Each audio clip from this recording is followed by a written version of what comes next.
ইসলাম বলেছেন, একজন মুমিনের পায়ে যদি একটা কাঁটা বিঁধে, চলতে চলতে একটা কাঁটা বিঁধে, এর বিনিময়ে আল্লাহ পাক তার গুনাহগুলো মাফ করে দিবেন। তো যে বিষয়টা বলছিলাম যে আল্লাহ রাব্বুল আলামিন সূরা আরাফের 179 নম্বর আয়াতে বলেছেন যে আমি প্রচুর জিন আর মানুষকে সৃষ্টি করেছি জাহান্নামের জন্য, যার দলিল আমরা একটা হাদিস থেকে দিলাম যে উম্মতে মুহাম্মাদি 73 দলে ভাগ হয়ে যাবে, যার 72টা দলই জাহান্নামে যাচ্ছে, একটা জান্নাতে যাবে। তার মানে সংখ্যা কম হচ্ছে। আরেকটা দলিল দিচ্ছিলাম যে আল্লাহ রাব্বুল আলামিন কোরআনুল কারীমের শব্দের অপচয় করেন না। একটা শব্দ দিয়ে তিনি একটা কওমের ইতিহাস তুলে ধরেছেন। যেমন যুলকারনাইন যাচ্ছিলেন পূর্ব দিকে, যেতে যেতে একটা কওমকে দেখলেন যে কওমের সূর্যের আলো থেকে বাঁচার মতো প্রযুক্তি জানা ছিল না, এতই মানবেতর জীবনযাপন করত। আল্লাহ পাক এই কওম সম্পর্কে বললেন কাযালিক, এরা এমনই ছিল। একটা শব্দ দিয়ে কওমের পুরো হিস্ট্রি বলা শেষ। এই কাযালিকা শব্দ দিয়ে আপনি তাফসীর দেখতে পারেন এই কওম সম্পর্কে কত কি বলা হয়েছে। সেই আল্লাহ রাব্বুল আলামিন সূরাতুর রহমানের মধ্যে একই আয়াত 31 বার রিপিট করলেন বা 32 বার রিপিট করলেন, ফাবিআইয়ি আলাই রাব্বিকুমা তুকাযিবান। মানে কি, কারণটা কি? কারণ এই সূরার মধ্যে এমন কিছু আছে যেটা আল্লাহ পাক চাচ্ছেন আমরা বেশি বেশি করে বুঝি। তোমরা আল্লাহর কোন কোন নিয়ামতকে অস্বীকার করবে? আল্লাহ রাব্বুল আলামিন আমাদেরকে কৃতজ্ঞ হতে বলছেন এই সূরার মধ্যে। আমরা যদি আল্লাহর নিয়ামত চতুর্দিকে দেখি তাহলে গুণে শেষ করতে পারবো না। আল্লাহ পাক বারবার স্মরণ করাচ্ছেন তোমরা আল্লাহর কোন কোন নিয়ামতকে অস্বীকার করবে। এরপরেও মানুষ আল্লাহদ্রোহী আচরণ করছে। সহিহ বুখারীর মধ্যে 4 বার এই হাদিসটা আসার মানে হচ্ছে যে আল্লাহ পাক এখানেও বোঝানোর চেষ্টা করছেন যে জাহান্নাম থেকে বাঁচার জন্য আমাদের কত সতর্ক থাকা উচিত। হাদিসটা হচ্ছে এই, কিয়ামতের মাঠে আল্লাহ রাব্বুল আলামিন আদম আলাইহিস সালামকে ডাকবেন। আদম আলাইহিস সালামের নাম তো শুনেছেন, তিনি কে? আদি পিতা। তাকে কি কারণে সম্মানিত করা হয়েছিল বলেন? তাকে কি কারণে সম্মান দেওয়া হয়েছিল? জ্ঞানের কারণে। তাকে ফেরেশতারা সেজদা করলেন কি কারণে? শারীরিক গঠনের কারণে, শক্তির কারণে, জ্ঞানের কারণে। এই জ্ঞান এখন আমাদের মধ্যে চরম অভাব। এই জ্ঞানের চর্চার চরম অভাব আছে আমাদের মধ্যে। এখন আমরা জ্ঞান চর্চা করতে চাই না। আমরা স্লোগান দিতে চাই যে আল কোরআনের আলো ঘরে ঘরে জ্বালো, কিন্তু প্রত্যেকটা ঘরে একটা করে কোরআনের হাফেজ নাই। এমনকি প্রত্যেকটা ঘরে একটা করে মানুষও পাওয়া যাবে কিনা যারা কোরআন বিশুদ্ধ করে তেলাওয়াত করতে পারে। তবে একটা কথা বারবার বলি যে এইসব আইওয়াশ শোডাউন দিয়ে ইসলামের কোনো কল্যাণ নাই। ইসলামের কল্যাণ কনস্ট্রাকটিভ কাজ করতে হবে। প্রথমে জ্ঞান চর্চা করতে হবে, ক্লাসিক্যাল সাবজেক্টগুলো পড়তে হবে। ফর এক্সাম্পল কোরআন, অ্যারাবিক সাহিত্য, ফর এক্সাম্পল হাদিস, রাসূলের জীবনী সাল্লাল্লাহু আলাইহি ওয়াসাল্লাম, ফর এক্সাম্পল সিরাত, ইসলামের হিস্ট্রি, ইসলামিক ইকোনমিক্স, জিওপলিটিক্স, এবং আপনি যেখানে পড়ছেন সায়েন্স, আর্টস, কমার্স, এগুলো পড়বেন। পড়াশোনা করে জ্ঞান চর্চা করতে আমরা চাচ্ছি না, আমরা রাতারাতি ফল পেতে চাই। এই জন্য আইওয়াশ শোডাউনে বেশি ব্যস্ত থাকি। এগুলোতে ইসলামের কোনো খায়ের নাই, কল্যাণ নাই। আসেন, আদম আলাইহিস সালামকে আল্লাহ পাক ডাকবেন, ডেকে বলবেন তোমার সন্তানদের মধ্য থেকে জাহান্নামীদেরকে আলাদা করে দাও। আদম আলাইহিস সালাম বলবেন হে আল্লাহ কতজনকে আলাদা করে দিব? আল্লাহ রাব্বুল আলামিন বলবেন প্রতি 1000-এ 999 জনকে জাহান্নামের জন্য আলাদা করে দাও। বলেন ইন্না লিল্লাহ ওয়া ইন্না ইলাইহি রাজিউন। প্রতি 1000-এ 999 জনকে জাহান্নামের জন্য আলাদা করে দাও। আপনি গাণিতিকভাবে এটাকে ব্যাখ্যা করতে যায়েন না। এখানে বোঝানো হচ্ছে মেজরিটি, অর্থাৎ বেশিরভাগ মানুষ জাহান্নামে যাচ্ছে, কোনো সন্দেহ নাই। হ্যাঁ, এটা ঠিক, জাহান্নামে যাওয়ার পরে কবিরা গুনাহগার যে ব্যক্তিরা আছে তাদের জন্য নবী সাল্লাল্লাহু আলাইহি ওয়াসাল্লাম সুপারিশ করবেন। এবং যার অন্তরে সরিষা দানা পরিমাণ ঈমান ছিল, মন থেকে লা ইলাহা ইল্লাল্লাহ সাক্ষ্য দিয়েছে, একদিন না একদিন সে জান্নাতে যাবে ইনশাআল্লাহ। কিন্তু আমরা কি চাইবো জাহান্নামের শাস্তি ভোগ করে জান্নাতে যেতে? জাহান্নাম কি এটা একটা হাদিস দিয়ে বুঝাচ্ছি। আল্লাহ রাব্বুল আলামিন এই পৃথিবীর সবচেয়ে সুখী মানুষটাকে, এই পৃথিবীতে যার কোনো দুঃখ কষ্ট কিচ্ছু ছিল না, এই মানুষটাকে ডেকে নিয়ে আসবেন। ডেকে নিয়ে এসে জাহান্নামে ঢুকাবেন এক মুহূর্ত সময়ের জন্য, ধরেন 1 সেকেন্ড বা 1 ন্যানো সেকেন্ড। এরপরে বের করে নিয়ে আসবেন, নিয়ে এসে বলবেন পৃথিবীতে কি সুখে ছিলে? সেই ব্যক্তি বলবে সুখ কি জিনিস হে আল্লাহ আমি জানি না। আমি কি বুঝাতে পারছি ভাই? সুখ কি জিনিস আমি জানি না।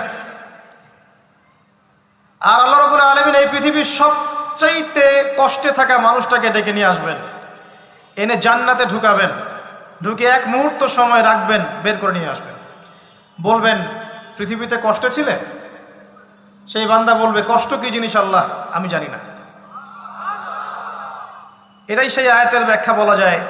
আল্লাহ পাক বলেছেন কুল্লু নাফসিন যায়িকাতুল মাউত, প্রত্যেকটা নফস বা আত্মা মৃত্যুর স্বাদ গ্রহণ করবে। ফাইন্নামা তুওয়াফাউনা উজুরাকুম ইয়াওমাল কিয়ামাহ, কিয়ামতের মাঠে তোমাদের পূর্ণ প্রতিদান দেয়া হবে। ওই দিন ফামান যুহজিহা আনিন নার ওয়া উদখিলাল জান্নাহ ফাকাদ ফাজ, সেদিন যাকে আল্লাহ পাক জাহান্নাম থেকে বাঁচাবেন, জান্নাতে প্রবেশ করাবেন, একমাত্র সে ব্যক্তি সফল, আর কেউ সফল না। এই আয়াতটা হচ্ছে দ্য ডেফিনেশন অফ সাকসেস, যার পিছনে আমরা ছুটছি। আমরা সাফল্যের পিছনে ছুটি না। সফল হতে হবে, নিজের পায়ে দাঁড়াতে হবে, টাকা পয়সা করতে হবে, বাড়ি গাড়ি করতে হবে, ব্যাংক ব্যালেন্স করতে হবে, জমি জমা করতে হবে, একটা সুন্দরী গার্লফ্রেন্ড চাই, একটা স্ত্রী চাই, তাই না? আমরা সাফল্যের পিছনে ছুটতে চাই। আর আমাদেরকে বস্তুবাদী দর্শন শেখায় এগুলোই সাফল্যের মানদণ্ড। তা আল্লাহ পাক এখানে বলছেন যাকে জাহান্নাম থেকে বাঁচানো হবে আর জান্নাতে প্রবেশ করানো হবে, এই ব্যক্তি ছাড়া কেউ সফল না। পৃথিবীতে আপনি অনেক বড় নেতা হতে পারেন, ইভেন অনেক বড় আলেমও হতে পারেন, অনেক বড় পলিটিশিয়ান হতে পারেন, অনেক বড় প্রশাসনের কর্মকর্তা হতে পারেন, অনেক বড় ইকোনমিক্স হতে পারেন, কলামিস্ট হতে পারেন, বুদ্ধিজীবী হতে পারেন, হাফেজ হতে পারেন, হুএভার ইউ আর, যদি কিয়ামতের মাঠে আপনি জান্নাতে যেতে না পারেন, আপনি সফল না। আর পৃথিবীতে যে মানুষ মুদির দোকান করছে, ভ্যান চালাচ্ছে, রিক্সা চালাচ্ছে, বারবার সেলুনে কাজ করে, কৃষক কৃষি কাজ করে, যাদেরকে মানুষ চেনেও না, ইমান আছে, 5 ওয়াক্ত নামাজ পড়ে, ছেঁড়া কাপড় পরে থাকে, এত মান মর্যাদা নাই, ভাইরাল না, মানুষ চিনে না, গভীর রাত্রে তাহাজ্জুদ পড়ে, দেখবেন এই ব্যক্তি যদি কিয়ামতের মাঠে জান্নাতে চলে যায়, এই ব্যক্তি আমার চেয়ে সফল, কোনো সন্দেহ নাই। তা আমাদের দৃষ্টিভঙ্গি আগে চেঞ্জ করতে হবে। দুনিয়ামুখী দৃষ্টিভঙ্গি ত্যাগ করতে হবে, পরকালমুখী দৃষ্টিভঙ্গি দরকার। নবী সাল্লাল্লাহু আলাইহি সাল্লাম সাহাবায়ে কেরামের ভিতরে এই পরিবর্তন নিয়ে এসেছিলেন, তাদেরকে আল্লাহমুখী করেছেন। আল্লাহমুখী, যখন তারা আল্লাহমুখী হয়ে গেছেন, তখন দুনিয়া তাদের কাছে তুচ্ছ হয়ে গেছে। দুনিয়ার কষ্ট সহ্য করে নিয়েছেন, দুনিয়ার ভোগ বিলাস ত্যাগ করে দিয়েছেন, দুনিয়াকে সর্বোচ্চ প্রাধান্য দেননি, হাজত বা প্রয়োজন মনে করেছেন। দুনিয়ার সব কাজ করেছেন শুধু আল্লাহ সন্তুষ্টির জন্য। এবং আমি অনেক লেকচারে এটাও বলেছি যে আপনি দুনিয়ার প্রতিটা কাজ আল্লাহ সন্তুষ্টির জন্যই করেন, কারো কাছে কিছু পাওয়ার আশায় করেন না। যদি কারো কাছে প্রতিদান পাওয়ার আশায় দুনিয়ার কাজগুলো করেন, আপনি কষ্ট পাবেন। কারো কাছে আশা করেন না, আল্লাহর কাছে আশা করেন প্রতিদান, আপনি কষ্ট পাবেন না ইনশাআল্লাহ। কারণ আল্লাহ ছাড়া প্রকৃত অর্থে আমাদের আপন বলে কেউ নাই। শুধুমাত্র আল্লাহই আপনার আপন, বাকিরা আপনার প্রয়োজন। মানুষ মানুষকে ভালোবাসতে পারে না, মানুষ মানুষের অবস্থানকে ভালোবাসে। এটা আপনারা হারে হারে ফিল করবেন যত দিন যাবে দেখবেন এটা আখিরুজ জামান, এটা আখিরুজ জামান, শেষ জামানা চলছে। এখন ফিতনাগুলো এমনভাবে পড়তে থাকবে যেন একটা মালা ছিঁড়ে দিলে পুঁথিগুলো যেমন টপটপ করে পড়ে যায়, এইভাবে ফিতনাগুলো আসতে থাকবে। ওই হাদিসের দিকে আসেন। নবী সাল্লাল্লাহু আলাইহি ওয়াসাল্লাম বলছেন আদম আলাইহিস সালামকে ডেকে আনা হবে, বলা হবে তোমার সন্তানদের মধ্য থেকে জাহান্নামীদেরকে আলাদা করে দাও। আল্লাহ পাক বলবেন প্রতি 1999 জনকে আলাদা করে দাও, একজন জান্নাতে যাচ্ছে প্রতি 1000-এ। কিন্তু listen to me very carefully, কিন্তু আল্লাহ পাক সূরা নিসা একটা কথা বলেছেন, ইন্নাল্লাহা লা ইয়াগফিরু আন ইউশরাকা বিহি ওয়া ইয়াগফিরু মা দুনা যালিকা লিমান ইয়াশা। আল্লাহ রাব্বুল আলামিন তার সাথে শিরকের গুনাহ ছাড়া অন্য যে কোনো গুনাহ যাকে ইচ্ছা মাফ করতে পারেন। যে কোনো গুনাহ, যে কোনো গুনাহ আল্লাহ পাক মাফ করতে পারেন শিরকের গুনাহ ছাড়া। আরেকটা গুনাহ আল্লাহ পাক ক্ষমা করবেন না, সেটা হচ্ছে বান্দার হক। বান্দার হক বান্দার সাথে সম্পৃক্ত, কারো টাকা চুরি করেছেন, কারো জমি আত্মসাৎ করেছেন, কাউকে গালি দিয়েছেন, কারো প্রতি জুলুম করেছেন, কাউকে অন্যায়ভাবে মেরেছেন, ছিনতাই করেছেন, ইত্যাদি ইত্যাদি, যেটা অন্যের হকের সাথে সম্পৃক্ত। ধর্ষণ করেছেন, মানুষের সম্মানহানি করেছেন, কাউকে নিষ্পাপ কাউকে বিতর্কিত করেছেন ইত্যাদি। এই যে মানুষের সাথে জড়িত হক, এটা আল্লাহর কাছে মাফ নেওয়া যাবে না। কাবা ঘরের গেলাফ ধরে কানলেও কোনো লাভ নাই। ওই বান্দার কাছে গিয়ে ক্ষমা নিতে হবে। ভাই আমি আপনাকে গালি দিয়েছি, মাফ করে দেন। ভাই আমি তোমার টাকা চুরি করেছিলাম, এই নাও ফেরত নাও। বোন তোমার সম্পত্তি আমি দেই নাই, নিয়ে নাও। প্রতিবেশী তোমার জমি আমি নিয়েছি, নিয়ে নাও। এটা দুনিয়াতে করতে হবে। অন্যথায় পরকালে দেখবেন যে মানুষের সাথে জড়িত হকের জন্য মানুষটা দাঁড়িয়ে আছে। একজন ব্যক্তি উঠেছে, নামাজ রোজা হজ জাকাত সব নেকি নিয়ে উঠেছে। ওঠার পরে দেখছে সামনে অনেক মানুষ দাঁড়িয়ে আছে। কি জন্য দাঁড়িয়ে আছে? কারো টাকা নিয়ে শোধ করে নাই, কাউকে গালি দিয়েছে, কারো প্রতি জুলুম করেছে, কারো প্রতি অন্যায় করেছে, এরা দাঁড়িয়ে আছে, হক চাচ্ছে। তখন কিভাবে শোধ করবে? আল্লাহ পাক বলবেন তোমার নেকি ওদেরকে দিয়ে দাও। তখন শেয়ার রেটের মাধ্যমে নেকি চলে যাবে। কথা বুঝতে পারছেন? তখন আরো অত্যাধুনিক প্রযুক্তি থাকবে, নেকি কনভার্ট। আর নেকি দিতে দিতে যদি নেকি শেষ হয়ে যায়, তখন ওই ব্যক্তিদের গুনাহ তার আমল নামায় চলে আসবে। তারপর ওই ব্যক্তিরা জান্নাতে যাবে, এই ব্যক্তি জাহান্নামে যাবে। অতএব দুনিয়াতে মানুষের সাথে জড়িত কোনো হক রাখেন না। আল্লাহ পাক বলছেন শিরকের গুনাহ ছাড়া আল্লাহ যে কোনো গুনাহ মাফ করতে পারেন। আর এই যে কুফরি এবং মানুষের সাথে জড়িত হক আল্লাহ মাফ করবেন না। এখন আল্লাহ যদি শিরকের গুনাহ ছাড়া সব গুনাহ মাফ করতে পারেন, আর আল্লাহ পাক তো ওয়াদা করেছেন নবী সাল্লাল্লাহু আলাইহি ওয়াসাল্লামকে মেরাজের রাতে যে তোমার উম্মতের যে কোনো ব্যক্তি যদি শিরক না করে আমার সামনে হাজির হয় আমি তাকে মাফ করব।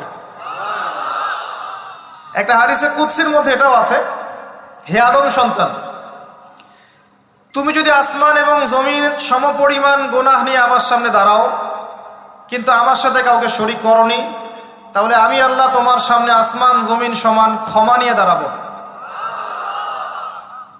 আবার নবী সাল্লাল্লাহু আলাইহি ওয়াসাল্লাম সুপারিশ করবেন যার অন্তরে এক জাররা পরিমাণ ঈমান থাকবে, তারা জান্নাতে যাবে। তাহলে কি কারণে 1999 জন মানুষ জাহান্নামে যাবে? উত্তরটা দেন দেখি। তাদের আমল নামায় কিসের পাপ থাকতে পারে? কিসের? এটা বোঝার জন্য কি পিএইচডি করার দরকার আছে? এখন দেখেন, কিছু মানুষ আছে যারা বলছে যে ঈসা ইবনে মারিয়াম আল্লাহর সন্তান, নাউজুবিল্লাহ। এটা শিরক নয়? এবং তাদের সংখ্যা পৃথিবীতে 700-800 কোটির মতো, নাকি আরো কম বেশি হবে? যারা চলে গেছে, যারা আছে এবং যারা আসবে। কিছু মানুষ বলছে ওজায়ের আলাইহিস সালাম আল্লাহর সন্তান, নাউজুবিল্লাহ। এরা হচ্ছে জিউস, যারা এখন প্যালেস্টাইন দখল করে আছে। আর এই কথা বলতে আমাদের বুকে ভয় থাকা উচিত নয় যে ওইটা আমাদের জমি, তাদের জমি নয়। ওখানকার ঘটনা হচ্ছে এমন, একটা উপমা দিয়ে বোঝানো যায়। মনে করেন আপনি আপনার ঘরে বসে আছেন, আপনার দরজায় একজন মেহমান এসেছে। মেহমান নক করছে, ঠক ঠক ঠক। ভাই আমাকে একটু হেল্প করেন, আমি খাইনি অনেক দিন, আমার কাপড় নাই, আমার খাবার নাই, আমার থাকার জায়গা নাই, একটু আশ্রয় দেন। আপনি মাশাআল্লাহ মুসলিম, দয়া পরবশ হয়ে দরজা খুলে দিলেন, তাকে ড্রয়িং রুমে বসালেন, সুন্দর করে খাওয়ালেন, কাপড় দিলেন, রেস্ট করার জায়গা দিলেন। এবার সে সেখানে থাকতে থাকতে পরিকল্পনা করলো যে আপনাকে আপনার বাসা থেকে বের করে দিবে। একদিন আপনাকে ঘাট ধরে আপনার বাসা থেকে বের করে দিল, দিয়ে দরজার ভিতর থেকে লাগিয়ে দিল। এখন দরজার বাইরে দাঁড়িয়ে আপনি নক করছেন, আমার ঘর আমাকে ফেরত দাও, আমার ঘর আমাকে ফেরত দাও। আর এই ব্যক্তি বলছে আপনি জঙ্গি, আপনি সন্ত্রাসী। এটা হচ্ছে সবচেয়ে সেরা উদাহরণ প্যালেস্টাইন এক্সাম্পলের। তো এরা বলছে ওজায়ের আলাইহিস সালাম আল্লাহর সন্তান। একটা কথা আমি বলি, হতাশ হবেন না। ফেরাউন তার দলবল নিয়ে যখন লোহিত সাগরে ধাওয়া করছিল মুসা আলাইহিস সালামকে, আল্লাহ পাক কি করেছেন? আল্লাহ পাক সব সৈন্যকে আগে লোহিত সাগরে এনেছেন, আনার পরে মুসা আলাইহিস সালামকে পার করে দিয়েছেন। তারা যখন মাঝখানে এসেছে তখন আল্লাহ পাক ডুবিয়ে দিয়েছে। ঠিক আছে, আল্লাহ পাক ঠিক একই কাজটা করবেন ইনশাআল্লাহ এই জেরুজালেমে ইনশাআল্লাহ তাআলা। সবাইকে এনেছেন আল্লাহ পাক পৃথিবীর বিভিন্ন জায়গা থেকে। একটা নির্দিষ্ট সময় পর্যন্ত ওরা বিশ্বকে রুল করবে সামনে, একটা নির্দিষ্ট সময় পর্যন্ত এরা বিশ্বকে শাসন করবে সামনে অচিরেই। কিন্তু এরপরে আল্লাহ রাব্বুল আলামিন ঈসা ইবনে মারইয়ামকে নামাবেন এবং তার হাতে তাদের নেতা মাসিহুদ দাজ্জাল নিহত হবে ইনশাআল্লাহ তাআলা। এবং পুরো কমিউনিটি একসাথে কলাপস করে যাবে, পৃথিবী থেকে তার নাম অস্তিত্ব মুছে যাবে ইনশাআল্লাহ তাআলা। আল্লাহ পাক ওই লোহিত সাগরের সুন্নাহ এখানে অ্যাপ্লাই করবেন ইনশাআল্লাহ। আল্লাহ পাক এই কারণে একত্রিত করেছেন, এটা আল্লাহ পাকের স্টাইল সুন্নাহ। আসেন, এরা বলছে উযাইর আলাইহিস সালাম আল্লাহর সন্তান। আবার দেখেন কিছু মানুষ বলছে আল্লাহকে পাওয়ার জন্য স্ট্যাচু ওয়ার্শিপ করা যায়, এরা হচ্ছে আল্লাহকে পাওয়ার মাধ্যম। কিছু মানুষ বলছে কবরে সেজদা করা যায়, কবরে শায়িত ব্যক্তি আল্লাহর কাছে সুপারিশ করবে। কিছু মানুষ বলছে আল্লাহ ছাড়া অন্য কারো কাছে দোয়া করা যায়, তিনি অনেক বুজুর্গ ব্যক্তি ছিলেন, আমার দোয়া পৌঁছে দিবেন আল্লাহ পর্যন্ত। কিছু মানুষ বলছে আল্লাহ ছাড়া অন্য কারোর নামে নজর করা যায়, জবাই করা যায়, কসম করা যায়, ইত্যাদি ইত্যাদি। আর কিছু মানুষ আল্লাহর হালালকে হারাম করছে, আল্লাহর হারামকে হালাল করছে। কিছু মানুষ তাকদীরকে অস্বীকার করছে, ভাগ্যকে অস্বীকার করছে। কিছু মানুষ দুনিয়া নিয়ে এতই ব্যস্ত হয়ে আছে দিনের জাররা পরিমাণ ফিকির নাই। আবার কিছু মানুষ এই উম্মতের মধ্যে দাবি করছে মুহাম্মদ সাল্লাল্লাহু আলাইহি ওয়াসাল্লাম শেষ নবী নন, আরো নবী আসতে পারে, এবং তারা প্রকাশ্যে মাহফিল করারও চেষ্টা করছে এখন বাংলাদেশে। আবার কিছু মানুষ বলছে আমরা কোরআন মানি, হাদিস মানি না। এই যতগুলো কথা আমি বললাম এর প্রত্যেকটাই হচ্ছে শিরক। এই শিরকগুলো হয় তিন ভাবে: চিন্তায় শিরক হয়, কথায় শিরক হয় এবং কাজে শিরক হয়। চিন্তা, কাজ এবং কথা, আকীদায় শিরক থাকে, আমলে শিরক থাকে, আবার কথাতেও শিরক থাকে। এই শিরকের পাপের কারণে আল্লাহ রাব্বুল আলামিন বেশিরভাগ মানুষকে জাহান্নামে দিবেন, বলেন নাউযুবিল্লাহ। কিন্তু কারো আমল নামায় যদি শিরকের পাপ না থাকে, শিরক থেকে তওবা করে যে কোনো পাপ নিয়ে সে কবরে যায়, 99% সম্ভাবনা আছে এই মানুষকে আল্লাহ পাক মাফ করে দিবেন। তাহলে আমরা আজকে এতটুকু শিখলাম, প্রথমে সবচেয়ে বেশি কেয়ারফুল থাকতে হবে শিরকের ব্যাপারে, সবচেয়ে বেশি কেয়ারফুল থাকতে হবে শিরকের ব্যাপারে এবং বেদাআতের ব্যাপারে। এটা কি জিনিস? বেদাত হচ্ছে এমন জিনিস, মানে আমিলা আমালান লাইসা আলাইহি আমরুনা ফাহুয়া রাদ। নবী সাল্লাল্লাহু আলাইহি ওয়াসাল্লাম বলেছেন, কেউ যদি এমন কোনো কাজ করে ইসলামের মধ্যে যে কাজের পিছনে আমার কোনো দলিল নাই, প্রমাণ নাই, আমার পক্ষ থেকে কোনো আদেশ নাই বা নিষেধ নাই, কোনো হুজ্জত নাই, এটাই বেদাত, প্রত্যাখ্যাত। মানে আপনার প্রতিটা কাজ হতে হবে শুধুমাত্র নবী সাল্লাল্লাহু আলাইহি ওয়াসাল্লামের সুন্নাহ মতো। এই জায়গায় নতুন কোনো পদ্ধতি চালু করলে আপনি বেদাতি হয়ে যাবেন। বেদাতির পরিণতি কি? তার সমস্ত আমলগুলোকে আল্লাহ পাক ধুলো বানিয়ে দিবেন। দলিল সূরা ফুরকান, সবকিছু বলার সময় পাচ্ছি না মাহফিলে। আরো কি? আরো আছে। বুখারী হাদিসে এসেছে নবী সাল্লাল্লাহু আলাইহি ওয়াসাল্লাম হাউজে কাউসারের সামনে দাঁড়িয়ে থাকবেন এবং এই কাউসারের পানি যে একবার পান করবে কিয়ামতের মাঠে, সে আর কখনো পিপাসার্ত হবে না। নবী সাল্লাল্লাহু আলাইহি ওয়াসাল্লাম পানি পান করাবেন উম্মতকে, হঠাৎ পর্দা পড়ে যাবে। আল্লাহ নবী বলবেন ইন্নাহুম মিন্নি, এরা তো আমার উম্মত। পর্দা পড়ে গেল কেন? তাকে জানানো হবে ইন্নাকা লা তাদরি মা আহদাসা বা'দাক, হে নবী আপনি জানেন না আপনার মৃত্যুর পর এরা আপনার শরীয়তের মধ্যে কত বেদাত চালু করেছিল। তো বেদাতীদের সম্পর্কে নবী সাল্লাল্লাহু আলাইহি ওয়াসাল্লাম বলবেন সুহকান সুহকান লিমান গায়্যারা বা'দি, দূর হও যারা আমার দ্বীনের মধ্যে সংযোজন করেছো, দূর হয়ে যাও। নবীজি অভিশাপ দিবেন, নাউযুবিল্লাহ। আরেকটা মারাত্মক বিষয় হচ্ছে বেদাত করতে থাকলে মানুষ তওবা করে না। একজন চোর তওবা করতে পারে, সে জানে এটা খারাপ কাজ। একজন জেনাকারী তওবা করতে পারে, সে জানে এটা খারাপ। একজন পতিতালয়ের মেয়ে তওবা করতে পারে, সে জানে এটা খারাপ। কিন্তু যে ব্যক্তি ইসলামের কাজ করছে ভালো মনে করে, সে মনে করছে এগুলো কল্যাণের কাজ, ভালো কাজ, সে কখনো তওবা করতে চাইবে না। এই কারণে বেদাতি শেষ পর্যন্ত তওবা করে না। অতএব শিরক আর বিদআতের এই পাপ থেকে দূরে থাকেন। এরপরে আমি সামনে যাই। আরেকটা মেজর জিনিস থেকে আমাদেরকে বেঁচে থাকতে হবে, সেটা হলো হারাম রিজিক।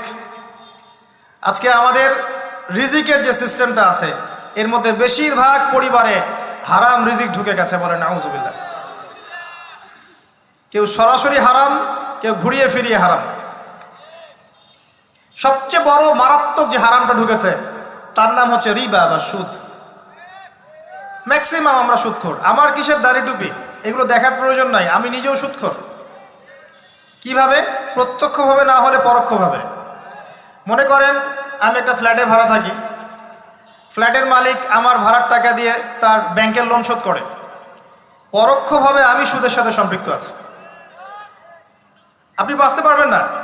এই জামানা সম্পর্কে নবী সাল্লাল্লাহু আলাইহি ওয়াসাল্লাম বলেছেন, এমন একটা জামানা আসবে যেই জামানায় মানুষ সুদ থেকে বেঁচে থাকতে পারবে না। যে বেঁচে থাকার চেষ্টা করবে তার গায়েও সুদের ছিটা ফোটা গিয়ে লাগবে, কোনো সন্দেহ নেই, এটা সেই জামানা। টপ টু বটম সব জায়গায় সুদ। আর জানি না এই আয়াতগুলো কোরআনে আছে কি না আদৌ, বা এগুলো মানুষকে শোনানো হয় কি না আদৌ। তা আমি আমার জায়গা থেকে চেষ্টা করছি। আল্লাহ বা কোরআনে বলেছেন। কে বলেছেন? আল্লাহ বলেছেন। আমি অনুবাদ করছি, আমি জাস্ট অনুবাদক। সূরা বাকারা 279 থেকে পড়া শুরু করেন। আল্লাহ পাক বলছেন, ইয়া আইয়ুহাল্লাযীনা আমানু, হে মুমিনগণ, তুমি যদি মুমিন হয়ে থাকো, হে মুমিনগণ, ইত্তাকুল্লাহ, তোমরা আল্লাহকে ভয় করো। ইত্তাকুল্লাহ, তোমরা আল্লাহকে ভয় করো। ইত্তাকুল্লাহ, তোমরা আল্লাহকে ভয় করো। ওয়াযারু মা বাকিয়া মিনার রিবা, সুদের অবশিষ্ট অংশগুলো ছেড়ে দাও। ইন কুনতুম মুমিনিন, যদি প্রকৃত অর্থে মুমিন হয়ে থাকো। ওয়া ইন লাম তাফআলু, আমি আল্লাহ বলছি তোমরা যদি এটা না করো, ফাযরু বিহারবিন মিনাল্লাহি ওয়া রাসূলিহি, তাহলে আল্লাহ এবং তার রাসূলের সাথে যুদ্ধের ঘোষণা শুনে রাখো। গো অ্যাহেড, এখন রাস্তা আপনার। আমি অনুবাদ করে শুনিয়ে দিয়েছি, আপনার কান পর্যন্ত পৌঁছে গেছে।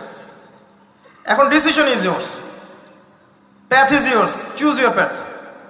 রাস্তা আপনার, আপনি ফিক্স করেন কি করবেন।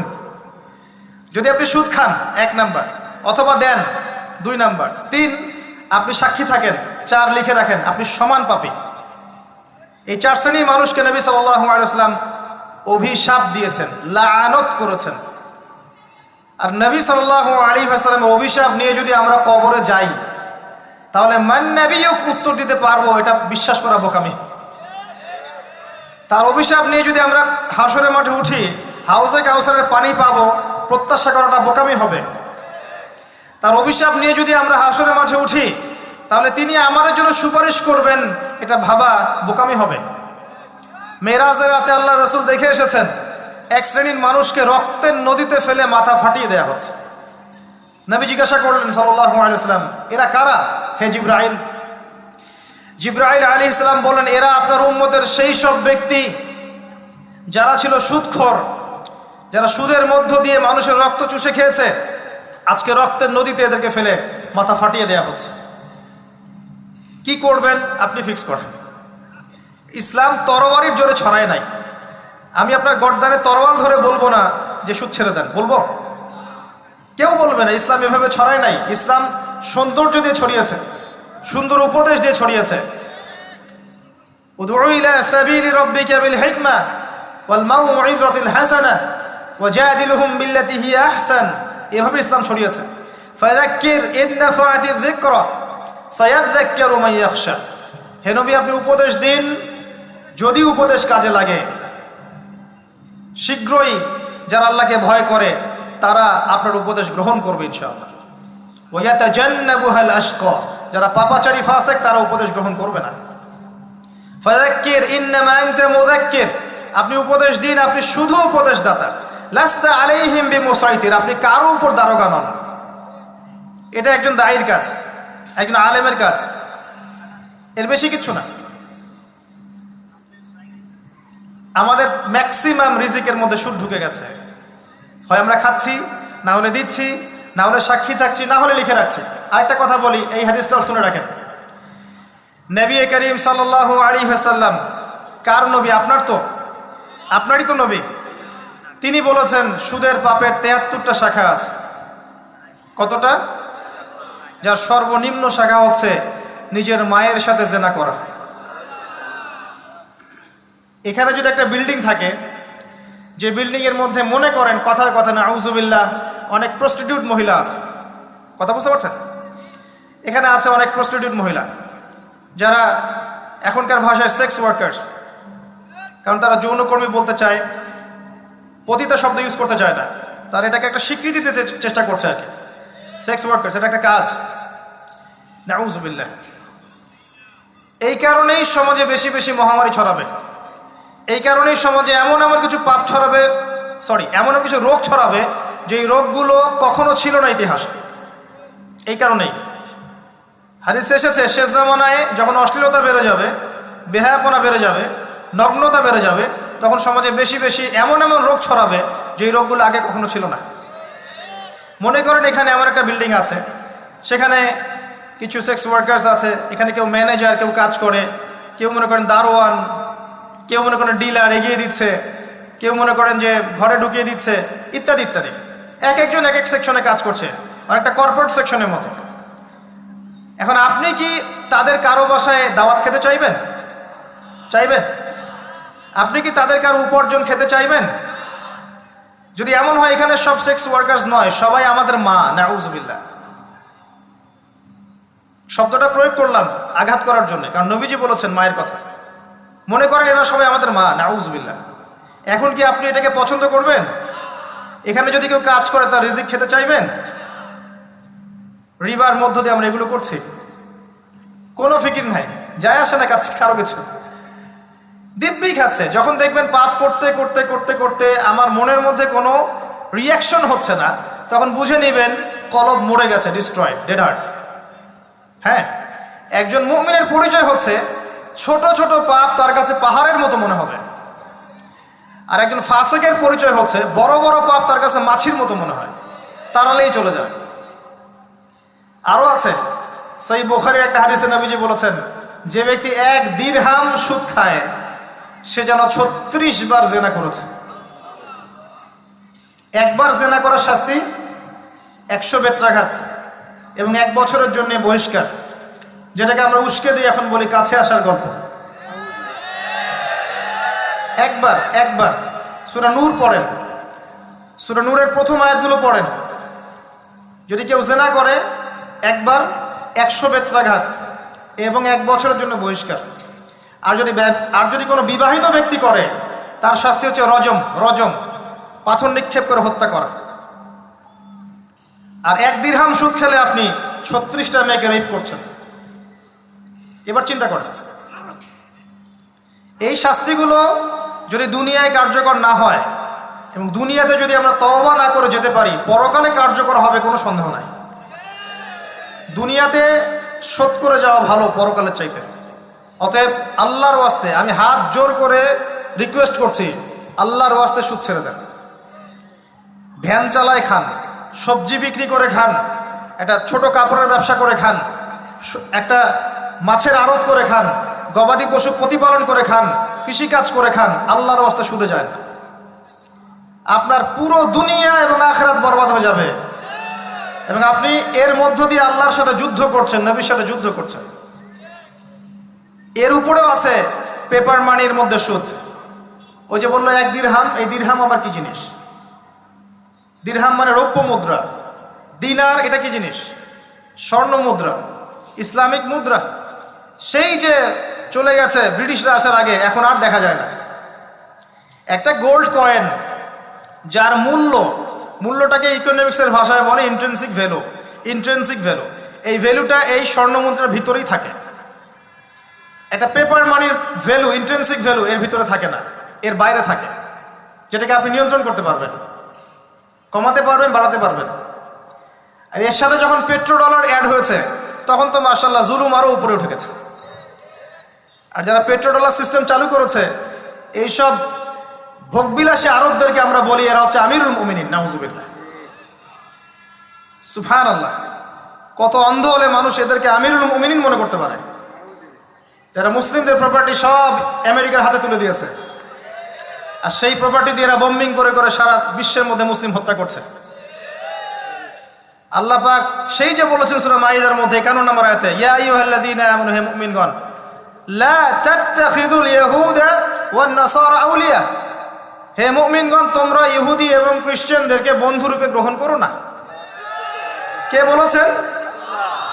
আল্লাহর চেয়ে কি আমি জিওপলিটিক্স ভালো বুঝি?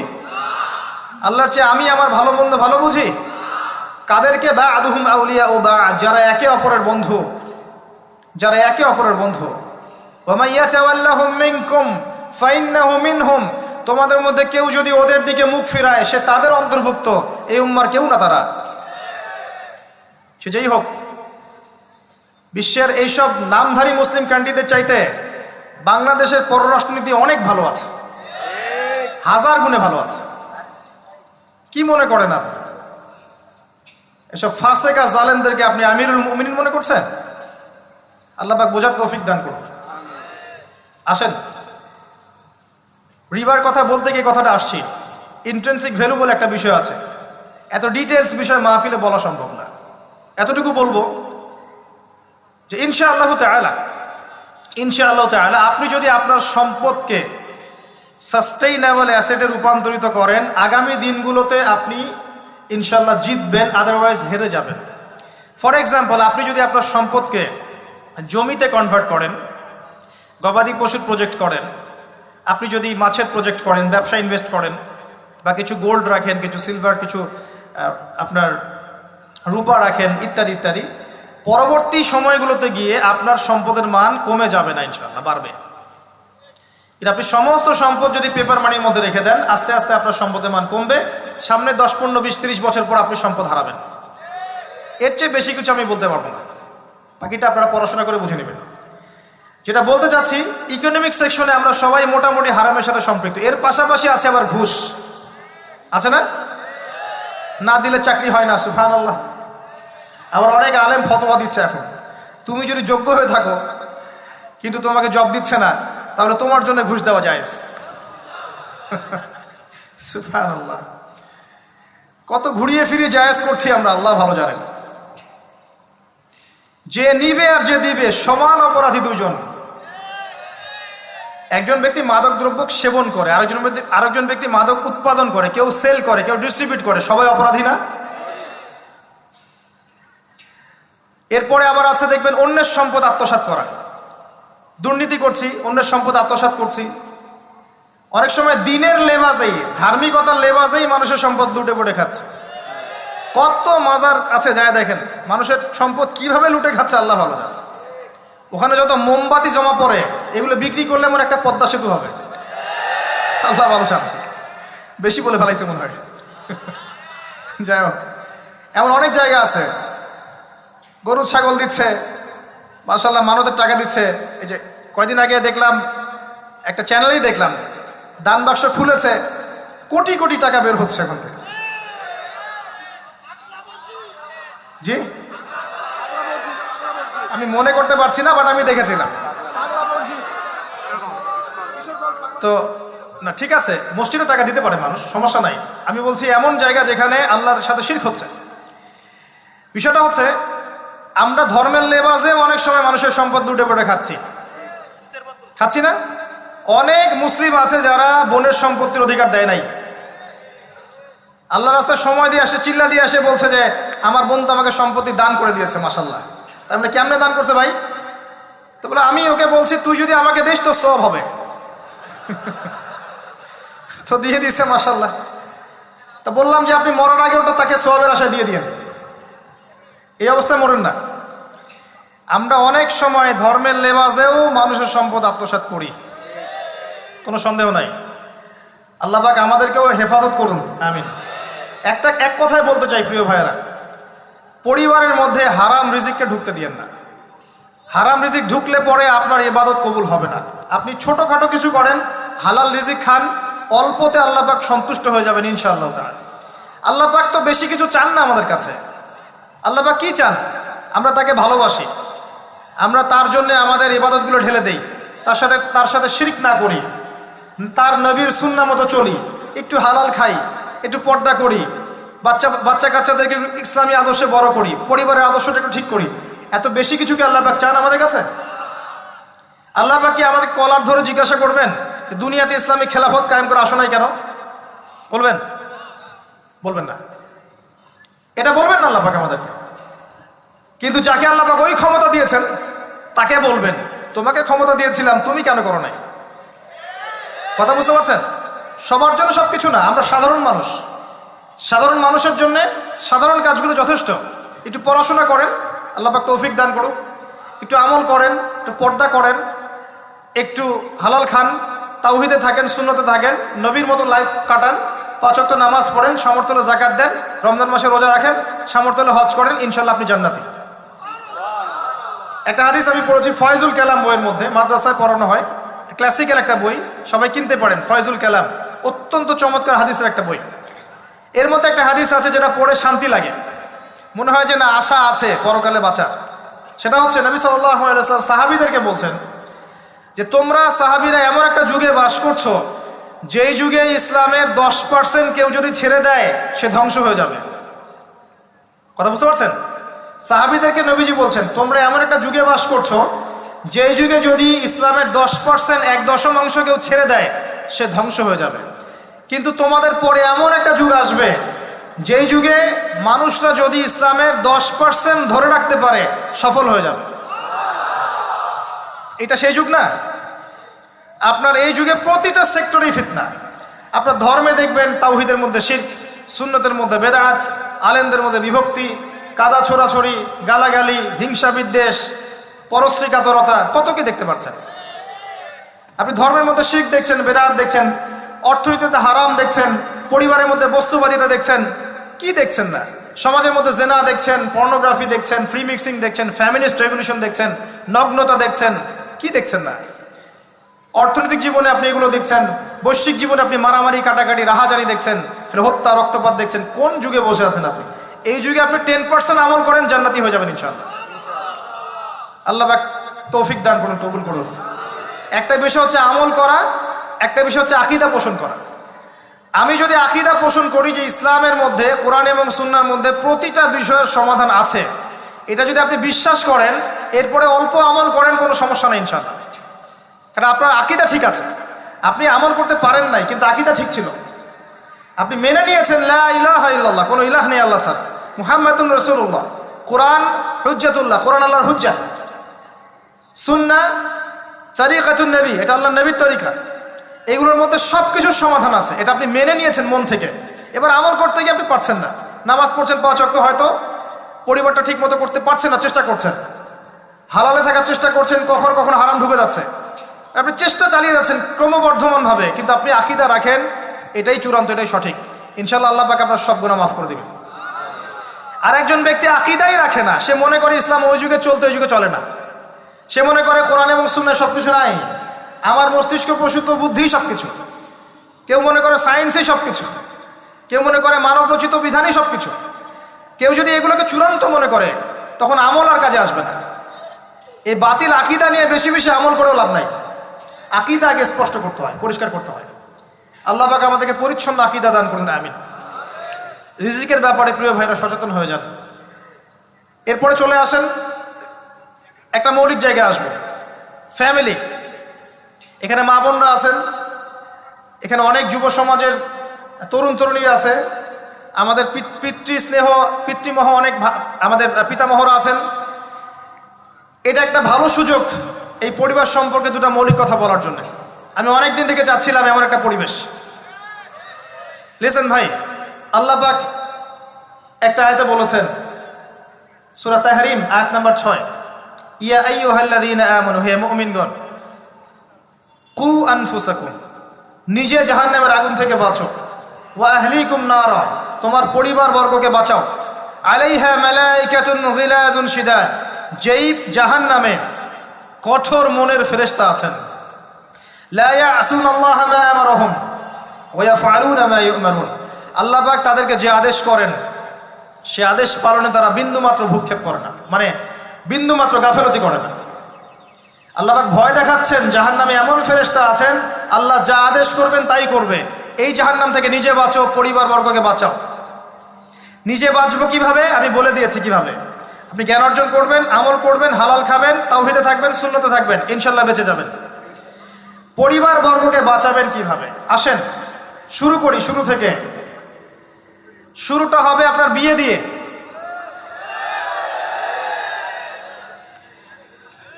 এত এক্সাইটেড হওয়ার কিছু নাই, কারণ এটা এমন একটা বিষয় যেটা করেন নাই বলে এক্সাইটমেন্ট বাড়ছে, করার পরে পস্তাতেও পারেন। এটা এমনই দিল্লি কা লাড্ডু, যে খাবে সেও পস্তাবে, যে খাবে না সে বেচারাও পস্তাবে। তবে আপনারা খেয়ে পস্তান না, আলহামদুলিল্লাহ। এমনভাবে শুরু করেন না পরিবারটা যে আপনি একজন তরুণী, আপনি একজন তরুণ বিয়ে করছেন, বিয়ের সময়ে দিনদারিতা বাদ দিয়ে অন্য কিছু দেখতে যায় না। যদিও বা অর্থ সম্পদ, বংশমর্যাদা, সৌন্দর্যের কথা হাদিসে এসেছে, হাদিসটা এমন নয় যে তোমরা 4টা গুণ দেখেই বিয়ে করবে, এমন নয়। হাদিসটা এমন নয়, অনুবাদটা অনেকেই ভুল করে, অনেকেই ভুল করে। হাদিসে বলা হয়নি কখনো 4টা গুণ দেখেই বিয়ে করো, এটা নয়। বরং বলা হয়েছে 4টা গুণ দেখে বিয়ে করা হয়। কথা কি বুঝতে পারছেন? কেউ এটা দেখে, কেউ এটা দেখে। তোমরা দিনদারিতা দেখো, না হলে তোমাদের হাত ধুলোয় ধূসরিত হবে। হাদিসটা এমন। এক্ষেত্রে কি আমরা বলবো, প্রথমত বিয়েটাকে সহজ করে দেন। বিয়েটাকে সহজ না করলে সমাজে জেনা বাড়তে থাকবে, এবং জেনা বাড়ার কারণ আছে। যখন পর্নোগ্রাফিটাতে ফ্রি অ্যাক্সেস দেওয়া হয়েছে, মানুষ রাতের বেলা পর্ন দেখতে পারে, কেউ বাধা দেওয়ার নাই। উপরের সেকশন থেকে কিন্তু এটাকে বন্ধ করে দেওয়া যেত। পৃথিবীর অনেক কান্ট্রি আছে যেখানে অনেক কিছু চলে না। চাইনিজরা ফেসবুক ইউজ করে না, করে? ওরা কি উন্নত জাতি না? ওরা তো এখন আমেরিকাকে যদি বলে ওঠো উঠবে, আমেরিকাকে বসতে বলে বসবে। ওরা এমন জায়গায় চলে গেছে। ওই ইউক্রেন ইস্যু নিয়ে আমেরিকা, ন্যাটো আর এই ব্রিটেন আর ফ্রান্স আর ইসরায়েল কিছুই করতে পারবে না ইনশাআল্লাহ, বিকজ এখানে একটা বড় অ্যালায়েন্স আছে চায়না এবং রাশিয়া। কিছুই করতে পারবে না। বরং এর উদ্দেশ্য, যে উদ্দেশ্যে এটা কাজ করেছিল তারা, এটাতে সফল হবে না তারা ইনশাআল্লাহ। আজকের টপিক এটা না, আমি এদিকে যাচ্ছি না। মূল বিষয়টা হচ্ছে যে সহজ করতে হবে বিয়েটাকে। উপযুক্ত বয়স হয়ে গেলেই একটা উপার্জনের সোর্স খুঁজবেন। আগে বেকার অবস্থায় বিয়ে করতে যায় না, উপার্জনের সোর্স খুঁজবেন। তারপরে আপনি আপনার পরিবারকে বলবেন আমার বয়স হচ্ছে, আমাকে বিয়ে দাও। এবার আসেন, বিয়ের সময় দিনদারিতা ছাড়া অন্য কিছু দেখতে যায় না। এরপরে যদি সে সুন্দর হয় বা সুন্দরী হয় বা ভালো বংশের হয়, অথবা দেখা যায় যে ভালো টাকা পয়সা ওলা ইত্যাদি ইত্যাদি, এটা আপনার নূরুন আলা নূর, এটা বোনাস। কিন্তু এগুলো যদি নাও থাকে, শুধু দিনদারিতা থাকে, আপনি রাজি হয়ে যান। পরিবারের কর্তাদেরকেও বলবো যে মেয়ে বিয়ে দেওয়ার সময় ছেলের টাকা পয়সা দেখতে যায় না, ছেলের স্ট্যাটাস দেখতে যায় না বেশি বেশি। পরে দেখবেন এই মেয়ে ওর ঘরে গিয়ে পস্তাচ্ছে। আর ছেলের পিতাদেরকেও বলবো, ছেলেকে যখন বিয়ে দিবেন, একটা মেয়েকে কিনে নিব আর সাথে কিছু যৌতুকের টাকাও নিব, এই টেন্ডেন্সি নিয়ে বিয়ে করতে যায় না। ওই বিয়েতে বারাকা বেশি, যেখানে খরচ কম, যেখানে বেশি হট্টগোল নাই। চট্টগ্রাম অঞ্চলের বিয়ের মতো না। একটা বিয়েতে মনে হয় 40-50 লাখ টাকা খরচ করে ফেলা। গেটেই সাজাবে বলে 4-5 লাখ টাকা খরচ করে। সুবহানাল্লাহ। এই 5 লাখ টাকা দিয়ে, এই 5 লাখ টাকা দিয়ে আর মনে হয় 10টা-20টা পরিবারকে বিয়ে দেওয়া যাবে। হ্যাঁ, লোহার আংটি দিয়ে বিয়ে করেছে সাহাবী। লোহার আংটিও নাই তোমার বাসায়? বলছে না ইয়া রাসূলুল্লাহ, লোহার আংটিও তো নাই আমার বাসায়। তাহলে কি করবা? কোরআনের কয়টা সূরা জানো? এই সূরাগুলো জানি, এগুলো শিখিয়ে দিও, যাও, মোহর হয়ে গেছে। কত সহজ বিয়ে, কত সহজ। আর এখন যেটা হয়, মেয়ে খুঁজবে দিনদার বিল গেটস, আর ছেলে খুঁজবে দিনদার ক্যাটরিনা। কথা বুঝতে পারছেন? প্রিয় ভাইয়েরা, দিনদারি থেকে প্রাধান্য দেন, আর কিচ্ছু না। আপনি সফল হবেন ইনশাআল্লাহ, শান্তি পাবেন। এবং বিয়ের পরে আল্লাহর পক্ষ থেকে একটা ভালোবাসা আসবে। যদি আপনি দেখেন যে আপনার স্ত্রী খাদিজা রাদিয়াল্লাহু আনহার মতো, আয়েশা রাদিয়াল্লাহু আনহার মতো, হাজেরা আলাইহিস সালামের মতো সবর করেনেওয়ালা, যে আপনাকে দিনের পথে এগোতে সাহায্য করে, তাহলে আর অন্যদিকে চোখ দেওয়ার দরকার নাই, রাজি হয়ে যান। এরপর আপনার পরিবার শুরু। এখানে উভয়ের মাঝে হৃদ্যতা, ভালোবাসা থাকতে হবে। তবে আরেকটা কথা বলে রাখি, সবাই মনোযোগ দিয়ে কথাটা শোনেন। একটা পরিবারের ভিত্তি শুধু ভালোবাসা দিয়ে টিকে থাকে না। একটা পরিবারের ভিত্তি টিকে থাকে আপোষের বিশ্বাসের উপরে। একে অপরকে বিশ্বাস করতে শিখতে হবে, একে অপরকে শ্রদ্ধা করতে হবে, একে অপরের সম্মান দিতে জানতে হবে। আপনাকে আপনার স্ত্রীকে আপন মনে করতে হবে, আপনাকে আপনার স্বামীকে আপন মনে করতে হবে। বাইরের মানুষ আপন নয়, এরা আপন আপনার। একজন একজন লেবাস, পোশাক। এরপরে আপনি মোহর শোধ করেন, আপনি সন্তান সন্ততি নেন, সন্তান সন্ততিদেরকে আল্লাহর এবং তার রাসূলের আদর্শে বড় করে তোলেন। পরিবারের মধ্যে তালিম চালু করেন, তালিম। পরিবারের মধ্যে তাওহীদ রাখেন, সুন্নত রাখেন, একসাথে খেতে বসেন। স্ত্রীকে হাদিয়া দেন, স্ত্রীকে গিফট দেন, তাকে মাঝে মাঝে ঘুরতে নিয়ে যান, তাকে নিয়ে রিফ্রেশমেন্টে যান, তাকে সময় দেন, তাকে টাইম দেন, তাকে সময় দেন। নবী সাল্লাল্লাহু আলাইহি ওয়াসাল্লাম আয়েশা রাদিয়াল্লাহু আনহার কোলে মাথা রেখে কোরআন তেলাওয়াত করতেন, তার সাথে চাঁদনি রাতে দৌড়েছেন এবং চাঁদ দেখেছেন, সফর করেছেন, রাতের বেলা হেঁটেছেন, সময় দিয়েছেন, খালি পায়ে হেঁটেছেন। সময় দেন। এখন এমন একটা অবস্থা যে পুরুষদেরকে মনে করা হয় যে তারা হচ্ছে মানি মেকিং মেশিন, তারা খালি টাকা পয়সা মেক করবে, আর স্ত্রীরা হচ্ছে ওই চুলা ঠেলবে সারাদিন। আমরা এমন মনে করে নিই আর কি। আবার এই যে ফ্যামিনিস্ট রেভলিউশন যখন থেকে আসছে, ফ্যামিনিস্ট রেভলিউশন কি জিনিস? দাজ্জালের ফলোয়ার্স আর কি, যে মেয়েদেরকে আপনি ঘরে রাখতে পারবেন না। তো তারা যখন থেকে এসেছে, ইমার্জ করেছে, তখন থেকে তার একটা কনসেপ্ট দিয়েছে যে পুরুষ আর নারী একে অপরের প্রতিদ্বন্দ্বী। দেখবেন প্রতিদ্বন্দ্বিতামূলক কথাবার্তা বলে। স্বামীর মুখের উপর তর্ক করতে যাবেন না। স্বামীকে বাইরের অনেকগুলো বিষয় ফেস করতে হয়। একজন স্বামী মনে করেন প্রশাসনে চাকরি করে, তাকে তার ডিউটি ফেস করতে হয়, তার বসকে মেনটেন করতে হয়, তার এগুলো সামলাতে হয়, তাকে বাজারঘাট করতে হয়, সারাদিন পরিশ্রম করে সে বাসায় ঢোকার পরে আপনি মুখটা গোমরা করে বসে থাকেন। স্বামী আহলান সাহলান করেন না, তাকে একটু আদর করেন না, মহব্বত করেন না, তো অটোমেটিকলি তার আপনার দিক থেকে তার মনটা চলে যাবে অন্যদিকে। স্বাভাবিক। আপনি আপনার স্বামীর জন্য সাজেন না, বাইরের মানুষের জন্য সেজে বুঝে আপনি মার্কেটে যান। প্রবলেম সেগুলা। এরা মনে করে স্বামী স্ত্রী একে অপরের প্রতিদ্বন্দ্বী, অথচ এরা একে অপরের পরিপূরক। একে অপরের পরিপূরক। উভয় হৃদ্যতা ভালোবাসায় পরিবার গড়ে ওঠে। যে পরিবারের মধ্যে হৃদ্যতা ভালোবাসা আছে, ওই পরিবারের বাচ্চা কাচ্চারা দেখবেন বড় আলেম হবে, বড় নেতা হবে, বড় কিছু হবে ইনশাআল্লাহ। যেখানে এগুলো নাই, ওই সন্তানরা বড় হয় হতাশার মধ্যে, কাজের বুয়ার কাছে, ডে কেয়ার সেন্টারে। এরা তো বড় হয়ে জঙ্গি হবে, সন্ত্রাসী হবে, স্বাভাবিক। ভালো প্যারেন্টিং দিতে পারে নাই। এরকম না বিষয়টা। সময় দিতে হবে, একে অপরের দায়িত্ব বুঝতে হবে, আপোষের মধ্যে বিশ্বাস থাকতে হবে, ভালোবাসা থাকতে হবে এবং সবরের মানসিকতা থাকতে হবে। মেয়েদের ব্যাপারে বলাই হয়েছে তারা বাঁকাহার, অতএব চাপ দিতে যায় না, ভেঙে যাবে। চাপ দিতে যায় না, ভেঙে যাবে। ওই অবস্থায় ছেড়ে দিলে ওই অবস্থায় থেকে যাবে। একটা কথা আমি বলি, আমি শিখেছি আমার লাইফ থেকে, আল্লাহ পাকের প্রতিটা সৃষ্টি এক একটা রূপক মেসেজ দিচ্ছে। জানেন, রাবার গাছ দেখেছেন? রাবার গাছ, যে গাছ থেকে রাবার হয়, গাছটাকে দেখবেন পরিচ্ছন্ন, গাছটা পরিষ্কার। যে নিজে পরিষ্কার করে সে নিজেও পরিচ্ছন্ন। জমিনের মধ্যে দেখবেন মৃত জমিন, বৃষ্টি পড়লো, সজীব হয়ে উঠল, সবুজ ধান ক্ষেত। এই সবুজ ধান ক্ষেতটা আপনার যৌবন, আস্তে আস্তে ফসল হবে। এই ফসল হওয়ার টাইমটা হচ্ছে আপনার পৌরত্ব। এরপরে ফসলটা কেটে ফেলা হবে। এই ফসলটা আপনার ভালো কাজ, আমল সালেহ, এটাকে রেখে দেওয়া হবে। বাকিটাকে হলুদ বর্ণের যে খড়কুটা, এটাকে জ্বালিয়ে দেওয়া হবে। এই যে ধান গজালো, একটা সিজন গেল, এর মধ্যে আপনার দুনিয়ার জীবনের হায়াতের রূপকতা আছে। জি, পাহাড়কে দেখেন, পাহাড় বিশালতা নিয়ে দাঁড়িয়ে থাকে। ওর গায়ে যতই ঢিল মারেন, লাথি মারেন, সমালোচনা করেন, সে নড়বে না তার জায়গা থেকে। থাকবে, সে ওর জায়গায় স্টিল থাকবে, কিন্তু সে শান্ত থাকে, সে চিল্লাফাল্লা করে না। তাই যারা সাহসী, বীর, তারা বেশি কথা বলে না, শান্ত থাকে। যারা পাহাড়ের মতো দৃঢ়, ওরা বেশি কথা বলে না। সাগরকে দেখেন, বিশাল সাগর, কক্সবাজারে যান, সাগরকে বিশাল সাগর গর্জন করছে, ভিতরে অনেক সম্পদ, অনেক মাখলুক আছে। আপনি সামনে গিয়ে দাঁড়ান, বিনয়ের সাথে আপনার পা ধুয়ে দিবে, কোনো অহংকার করবে না। প্রতিটা সৃষ্টি আল্লাহ পাকের এক একটা মেসেজ দেয়। ঠিক মেয়ে মানুষও একটা মেসেজ দেয়। কি মেসেজ? আল্লাহ পাক মানুষকে সবচেয়ে সুন্দর করে সৃষ্টি করেছেন, আর মানুষের মধ্যে মেয়েদেরকে সবচেয়ে বেশি সুন্দর করে সৃষ্টি করেছেন। আল্লাহ পাকের সবচেয়ে সুন্দর সৃষ্টি হচ্ছে মেয়েরা, এবং তারা খুব নরম হয়, নরম, প্রজাপতি ধরার মতো। প্রজাপতিকে ধাপ করে ধরতে পারবেন না আপনি। শক্ত করে ধরতে গেলে প্রজাপতি নষ্ট হয়ে যাবে, মরে যাবে। প্রজাপতিকে কোমলভাবে ধরতে হবে। ঠিক মেয়েদের সামনেও আপনার কোমল থাকতে হবে।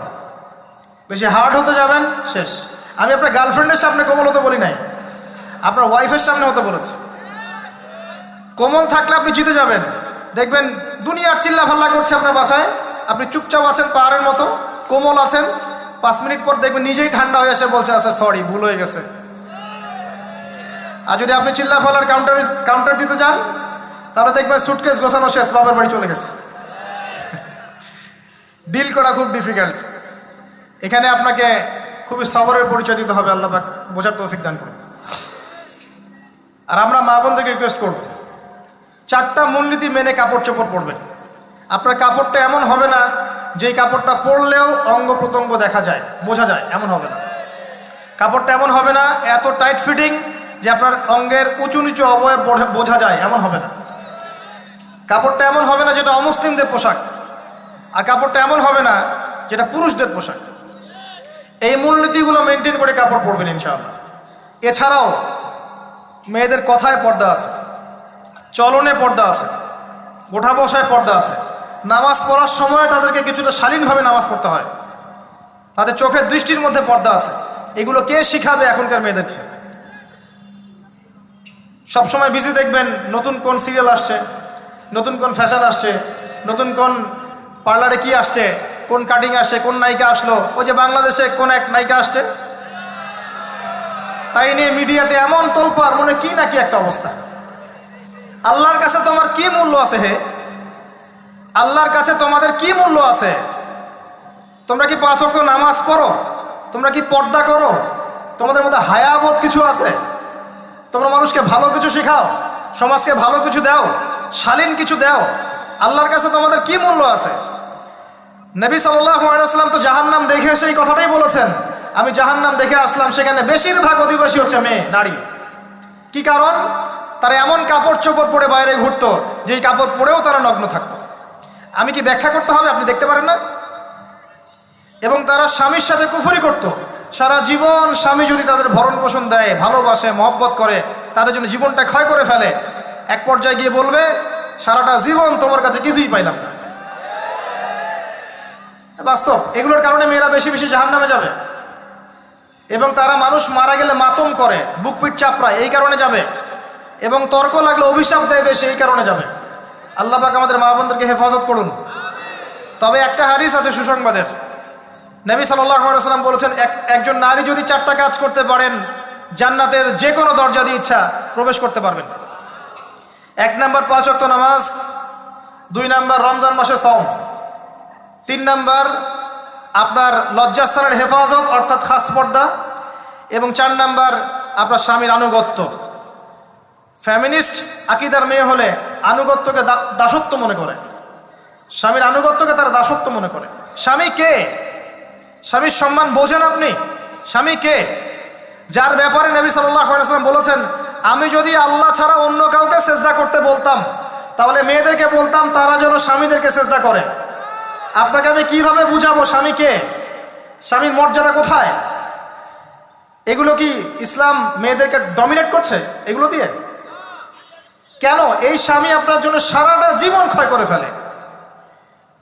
একটা চোর পর্যন্ত, একটা চোর, একটা করাপ্টেড মানুষ, দুর্নীতিগ্রস্ত মানুষ, সে চুরি করে, দুর্নীতি করে এনে বাচ্চাকে খাওয়ায়।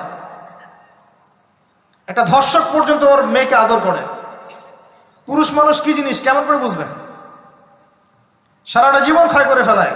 যদি আপনি তার আনুগত্য করেন, তার সামনে সুন্দর মতো থাকেন, তার কথার সাথে তর্ক না করেন, ভালোবাসা দিয়ে থাকেন, আপনার জন্য সে জীবন দিতে প্রস্তুত থাকবে। এরকম পুরুষ মানুষ। আপনাদেরকে কেউ চোখ তুলে তাকালে চোখ তুলে ফেলাবে, এরকম পুরুষ মানুষ। আর এখন তো পরিস্থিতি ডিফারেন্ট।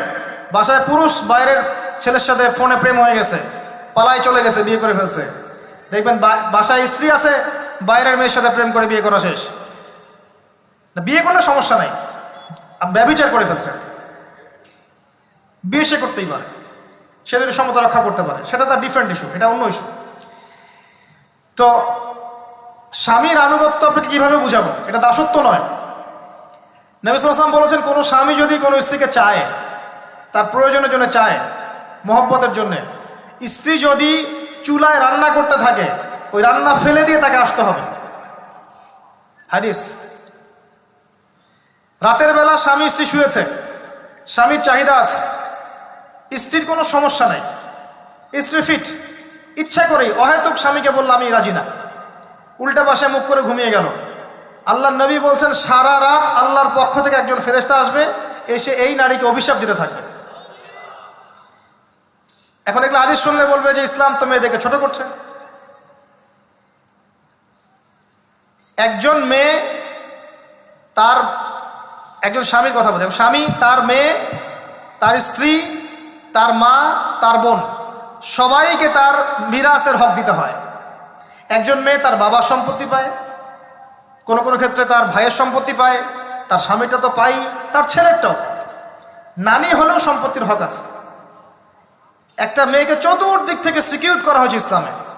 তারপরেও কিছু ফ্যামিনিস্টের কারণে এরা বলবে যে মেয়েদেরকে ইসলাম ছোট করছে। হ্যাঁ, মেয়েদেরকে ইসলাম কেন ছোট করছে? কারণ পর্দা করে যে বাইরে বেরোতে বলেছে, ঢ্যাং ঢ্যাং করে নগ্ন হয়ে বেরোতে নিষেধ করেছে, এই কারণে। যদি বলে যে হ্যাঁ ইসলাম আপনাদেরকে ফ্রি মিক্সিং এর স্বাধীনতা দিচ্ছে, আপনারা সবাই ফ্রি মিক্সিং করেন, গেঞ্জি পরেন, টি শার্ট পরেন, স্যান্ডো গেঞ্জি পরে বাইরে ঘুরে বেড়ান, টাইট ফিটিং প্যান্ট পরে বাইরে ঘুরে বেড়ান, সব জায়গায় আপনারা ফ্রি মিক্সিং করেন, পর্ন দেখেন, জেনা করেন, মদ খান, ইসলাম খুব ভালো। তখন তোমাদের জন্য তো ইসলাম নয়, তোমরা জাহান্নামে যাও, আল্লাহর কি আসে যায়? ইসলাম তোমাদের জন্য নয়, তোমরা জাহান্নামে গিয়ে মরো, ইসলামের কিচ্ছু যায় আসে না। আল্লাহর ওয়াস্তে পারিবারিক আদর্শের দিকে ফোকাস করেন প্রিয় ভাই।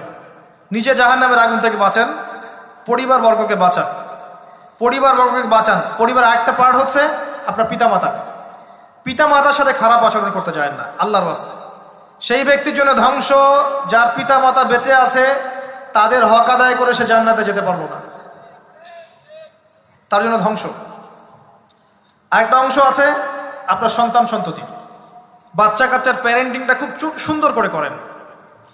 যখন আপনি স্ত্রীর সাথে মিলন করতে গিয়েছেন তখন দোয়া পড়েন, আল্লাহুম্মা বিসমিল্লাহি আল্লাহুম্মা জান্নিবনা শাইতান ওয়া জান্নিবিশ শাইতান মা রাযাকতানা। আমার মনে হয় এখনকার জেনারেশন যেগুলো আছে ফাসেক, মাদক সেবন করে, পর্নোগ্রাফিতে আসক্ত, ইয়াবাখোর, স্মাগলিং করছে, চুরি করছে, হাবিজাবি, ধর্ষণ করছে, আমার মনে হয় না তাদের পিতামাতা তাদেরকে জন্ম দেওয়ার সময় এই দোয়াগুলো পড়েছিল। কারণ পিতামাতাকে দোয়া পড়লে ওই সন্তানকে শয়তান স্পর্শ করতে পারে না। সন্তান হবে, সন্তান ছেলে হোক মেয়ে হোক, আপনার এটা নিয়ে মন খারাপ করার কিছু নাই। একজন কন্যা সন্তানকে লালন পালন করে সৎপাত্রে পাত্রস্থ করলে এই মেয়ে পরকালে আপনার জন্য জাহান্নামের আগুন থেকে ঢাল হয়ে যাবে। যার কাছে দুইজন মেয়ে আছে, দুইটা মেয়েকে সে ভালো করে মানুষ করেছে, নবী সাল্লাল্লাহু আলাইহি ওয়াসাল্লাম বলছেন সে জান্নাতে আমার সাথে এমন করে থাকবে, এইভাবে।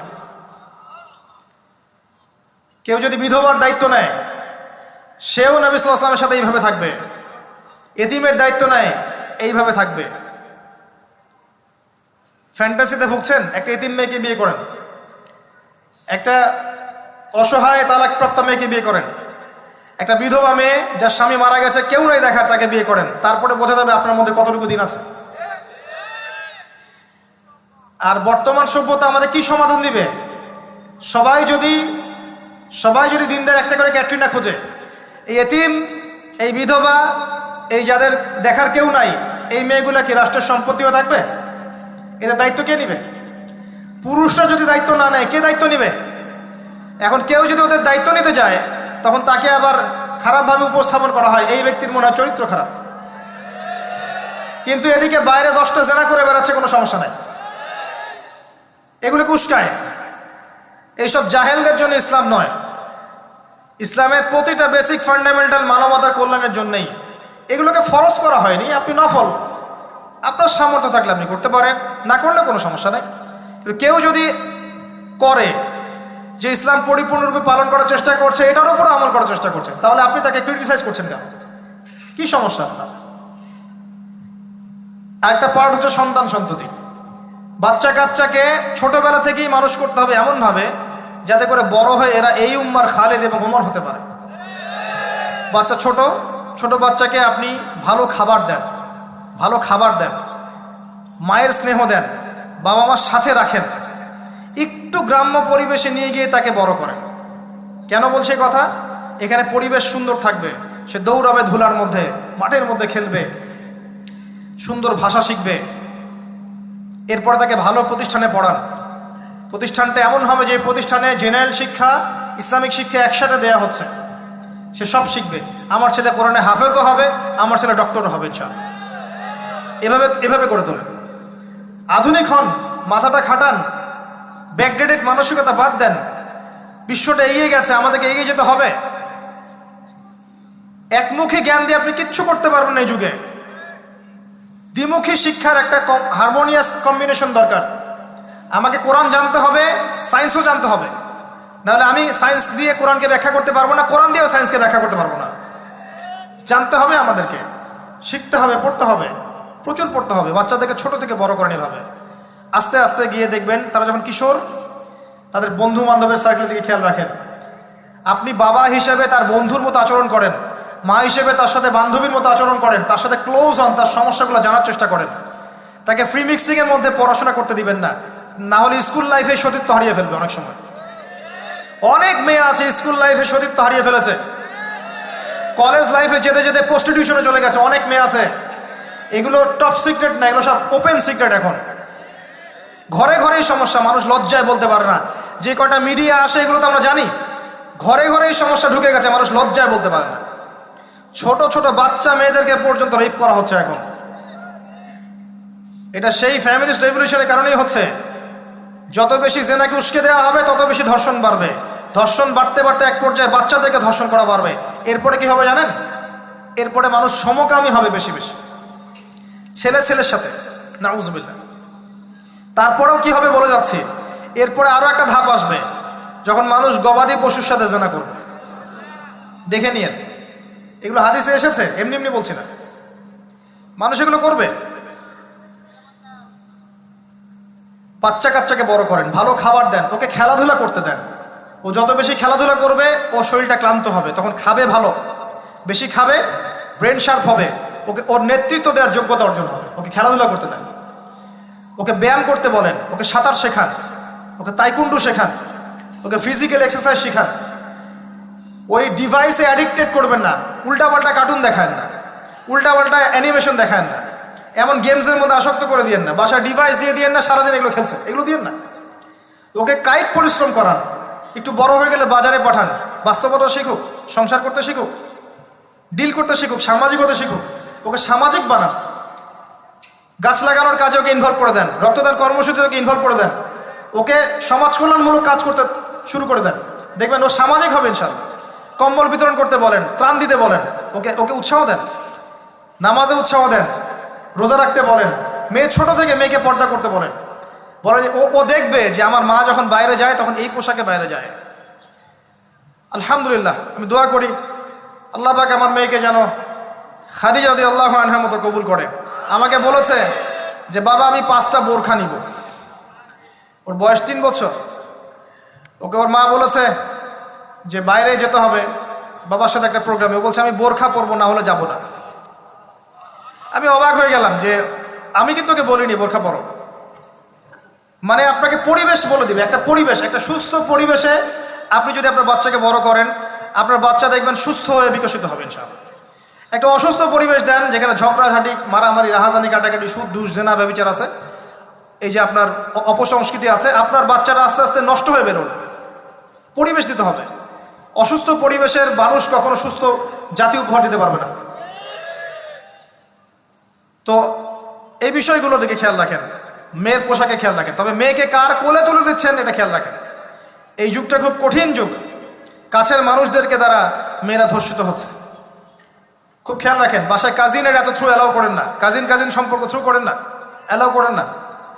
আপনার মেয়েকে মেয়েদের ব্যাচ একটা পুরুষ টিচার পড়াচ্ছে, ওই ব্যাচে আপনি মেয়েকে পড়তে দিয়েন না। একটা কোচিংয়ের ভাইয়া বাসায় এসে আপনার মেয়েকে প্রাইভেট পড়াবে গোপন কক্ষে, এগুলো করতে দিয়েন না। পরে আপনার মেয়ের ইজ্জত চলে গেলে আপনি হামাও করবেন, তখন আপনি অ্যাক্সেস করে দিচ্ছেন, জেনার সুযোগ দিচ্ছেন। শয়তান উস্কে দিবে, শয়তান তো চাচ্ছেই জেনা করাতে। মেয়েদেরকে মেয়েদের পরিবেশে পড়ান। ছেলেদেরকে ছেলেদের পরিবেশে পড়ান। ওরা বড় হোক, ম্যাচিউর্ড হোক, যখনই বিয়ের বয়স হয়ে যাবে দ্রুত বিয়ে দিয়ে দেন। বিয়ের পরে এরা পড়াশোনা করুক। বিয়ের পর পড়াশোনা করে অনেকে বড় আলেম হয়েছে, অনেকে বড় জাতির নেতাও হয়েছে। আমাদের জাতির পিতার ইতিহাস দেখেন, কত বছর বয়সে তিনি বিয়ে করেছিলেন, ইতিহাস দেখেন। একজন প্রেমময়ী নারী যদি পাশে থাকে, একজন ব্যক্তি বিশ্ব জয় করতে পারে। এই যে প্রমাণ দেখিয়ে দিয়েছে, করেন নাই? এরকম আগেকার মানুষদেরকে দেখবেন, ম্যাচিউরড হয়ে গিয়েছেন, বিয়ে করেছেন, এরপরে স্ত্রী পাশে ছিল, বিশ্বকে ডিল করেছে, নেতৃত্ব দিয়েছে। এই বিষয়গুলোতে খেয়াল রাখেন। পরিবারে হারাম ঢুকতে দিয়েন না। পরিবারটাকে ইসলামিক মূল্যবোধে গড়ে তোলেন। কু আনফুসাকুম ওয়া আহলিকুম নারা, এই হাদিসের উপর আমল করেন। আল্লাহ পাক তৌফিক দান করুন, আমিন। এরপরে বড় বিষয়গুলোতে যাবেন আপনি। আপনি ইসলামের খেদমত, ইসলামের প্রচার, ইসলামের প্রসার, Islamic association, Islamic NGO, Islamic হাবিজাবি, এগুলোর দিকে আপনি পরে যাবেন। আগে বেসিকগুলো ঠিক করবেন। এই কাজগুলো যদি আমরা করতে না পারি, তাহলে আল্লাহ পাক ওই যে বলেছে সূরা আরাফ 179 প্রথমে বলেছে, ওর অন্তর্ভুক্ত হয়ে যাব। তাদের পাপ কি ছিল? তারা যে বেশি বেশি জাহান্নামে গেছে, কি পাপ ছিল? 1 নাম্বার, লাহুম কুলুবুন লা ইয়াফকাহুনা বিহা, ওদের কলব ছিল, উপলব্ধি করেনি। ওয়ালাহুম আযানুন লা ইয়াসমাউনা বিহা, কান দিয়েছিলাম শোনেনি। ওয়ালাহুম আ'য়ুনুন লা ইউবসিরুনা বিহা, চোখ দিয়েছিলাম দেখেনি। উলাইকা কাল আনআম, এরা হচ্ছে গবাদি পশুর মতো। বাল হুম আদাল, বরং তার চাইতেও নিকৃষ্ট। ওয়া উলাইকা হুমুল গাফিলুন, এরা হচ্ছে গাফিল সম্প্রদায়। আল্লাহ পাক আমাদেরকে যাবতীয় গাফিলতি থেকে হেফাজত করুন, আমিন। আমরা আলোচনার শেষ প্রান্তে এসে দোয়া করছি, আল্লাহ পাক আমাদের সবাইকে শিরিক মুক্ত আমল করার তৌফিক দান করুন, আমিন। নবী সাল্লাল্লাহু আলাইহি ওয়াসাল্লামের সুন্নতের উপর থাকার তৌফিক দান করুন, আমিন। আমাদের প্রত্যেকের পরিবারটাকে আদর্শ পরিবার রূপে গড়ে তুলুন, আমিন। আল্লাহ পাক আমাদের প্রত্যেক মা বোনকে পর্দা করার তৌফিক দান করুন। আমাদেরকে ইসলামিক শিক্ষায় শিক্ষিত হওয়ার তৌফিক দান করুন। আমাদেরকে এই জাগতিক শিক্ষাকে ইসলামের কল্যাণে কাজে লাগানোর তৌফিক দান করুন। আল্লাহ পাক আমাদেরকে হালাল রিজিকের ব্যবস্থা করে দিন।